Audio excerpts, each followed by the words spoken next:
This morning I woke up, got a cup of iced coffee, and was perusing my emails, and I noticed a email from a very distraught friend of mine who said, Dr. Berry, you're a huge proponent of intermittent fasting. There's a new study out that shows that intermittent fasting doesn't help at all, does nothing. Counting calories. Calorie restriction is actually better than intermittent fasting. Did you know about this? What are you going to do about this? Obviously, my curiosity was piqued. And so I opened up my web browser and started doing some research. And this video is going to tell you what I found.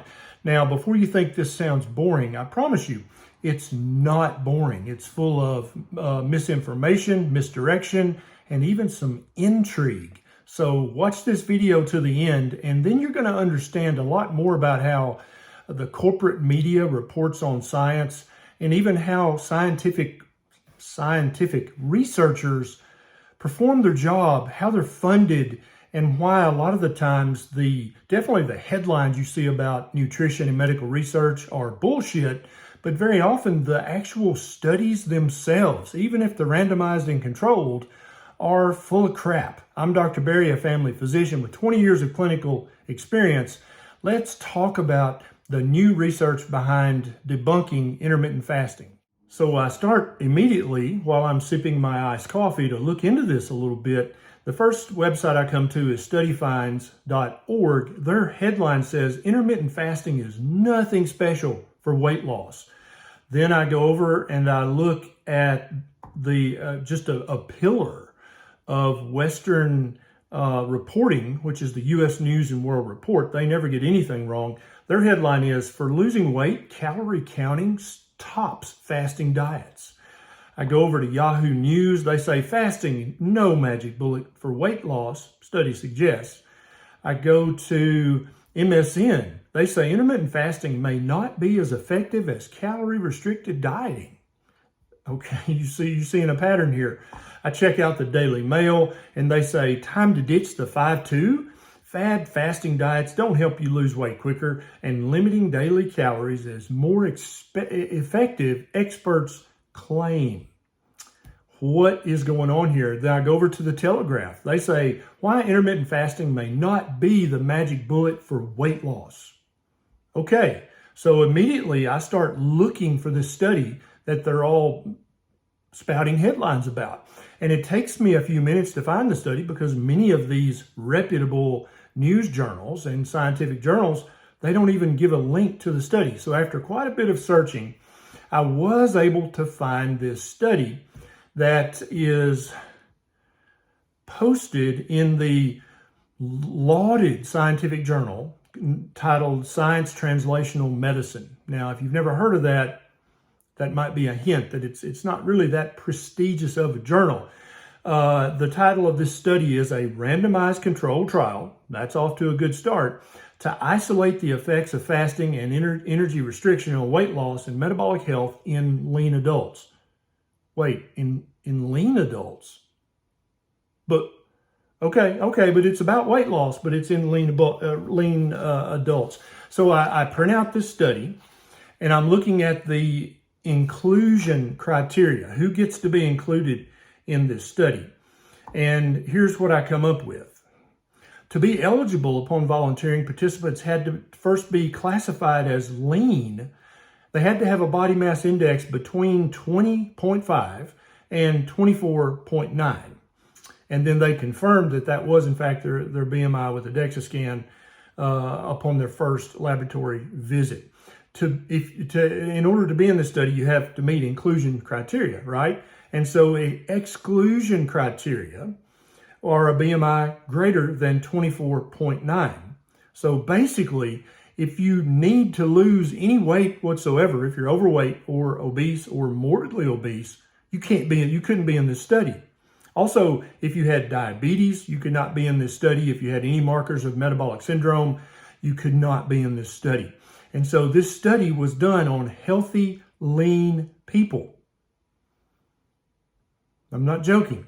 That you can go, I put a link in the show notes below. You can go print this study out and read it for yourself. And so in these healthy, lean people, very lean people by modern society standards, who did not have diabetes and had no markers of metabolic syndrome, it turns out that in 3 weeks, these 12 people in the study, there wasn't really much of a noticeable change in body mass index or body fat percentage or anything else between these very lean people who were calorie restricting and this other little set of very lean people who were doing, and this was alternate day fasting. So they would eat today, fast tomorrow, eat the next day, fast the next day. So there were only 12 people in the study. The study only lasted for 3 weeks, and the study you could only be in the study if you were very lean and very healthy. Okay, that's weird because, I mean, let's just put on our common sense hat here for a minute. If you were going to design a study to figure out if intermittent fasting or some version of fasting would help people lose weight, help people reverse type 2 diabetes, help people reverse fatty liver, help people get rid of metabolic syndrome, what would your inclusion criteria would be? I personally, being the common sense country boy that I am, I would go out and find the most overweight people I could find, people with severe type 2 diabetes, people with just terrible metabolic syndrome, people with hypertension, people who obviously are metabolically unwell. And then I would not just pick 12 people, I would pick a lot of people, hundreds of people, right? And then I would not just run my study for 3 weeks, I would run my study for months and months. And then we would crunch the data and see what we came up with. That's just my common sense thought. I mean, I'm obviously not a nutrition researcher. I'm not in the same category with the experts who are listed on this study at the top. And indeed, you know, to do this kind of research, you have to have lots of funding, of course. You have to have money for the lab space, to pay the participants, to do all this stuff, to pay for the food. And so when I go and I looked at who these authors were, I didn't recognize any names. But on the very last page of this study, so I'm talking about it's not listed anywhere if there's any conflicts of interest on the front, but literally on the very back page, and they don't call it conflicts of interest. They don't call it, oh, these people were paid off. They call it competing interests. I mean, would that jump out at you? And also, it's in the very back page, and it's in very fine print, much finer print, much smaller print than the actual study itself, and definitely much smaller print than the headline, the title of this paper, or the headlines that I showed you on any of those other news. This looks like maybe 6 or 7 point font, and this is what it shows. I've listed all the researchers with competing interests, which is another way of saying conflicts of interest, which is another way of saying these people are receiving money from food manufacturers who would rather you not believe that intermittent fasting is a powerful method for weight loss. So we have people here who are funded by the European Hydration Institute. Now that sounds very formal and very sciencey, but it was actually founded and funded by Coca-Cola. Yeah, we're also funded by Danone, the yogurt manufacturer, Nestle. Nestle doesn't want you to fast. They want you to eat their little snack foods every 2 hours. Coca-Cola, they want you to drink a Coke, but not a big Coke because all calories count and you should count your calories. So drink just an 8 ounce or 6 ounce Coke. Also Kellogg's. We see that name over and over in objective nutrition research.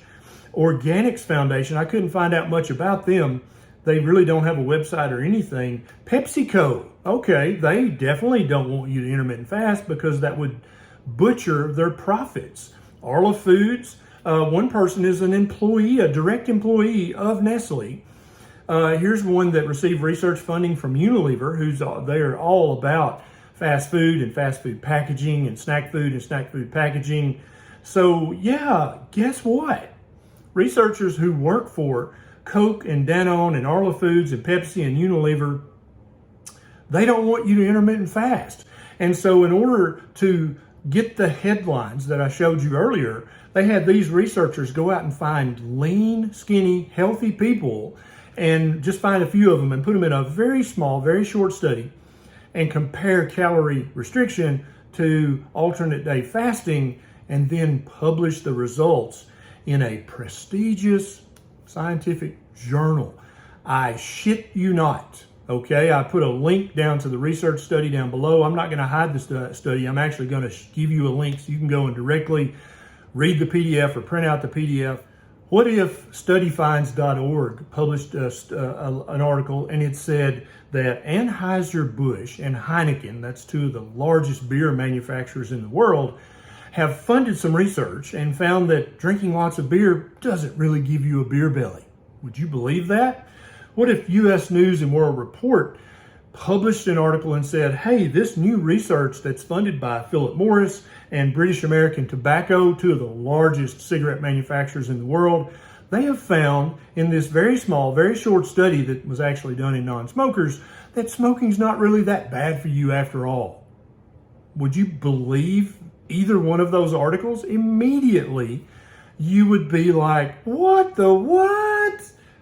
Of course Anheuser-Busch said beer's good for you. Of course Philip Morris said tobacco's good for you. Duh. That's their profit motive. They want you to drink lots of beer and smoke lots of cigarettes. So why wouldn't these reputable journalistic websites like studyfinds.org and U.S. News and World Report, why wouldn't they put in their headline that a very small, short research study in very lean, healthy people has found that intermittent fasting or alternate day fasting doesn't really help lean, healthy people lose weight. Oh, and also it was funded by Coca-Cola and Pepsi and Danone and other big food manufacturers. Why isn't that their headline? This is the kind of stuff that we all have to fight against in order to reclaim our best health, in order to rediscover a proper human diet, which absolutely consists of some degree of intermittent fasting or time-restricted feeding. It absolutely has to include that if you are to realize your optimal health. This is why I'm always digging. This is why I'm always fighting. If you'd like to join me in that fight, you can definitely do that by becoming a patron on patreon.com. You give me more time and resources to dig in to the bunk that we're shown in our corporate media headlines every day and bring you the real truth. This is Dr. Berry. I'll see you next time.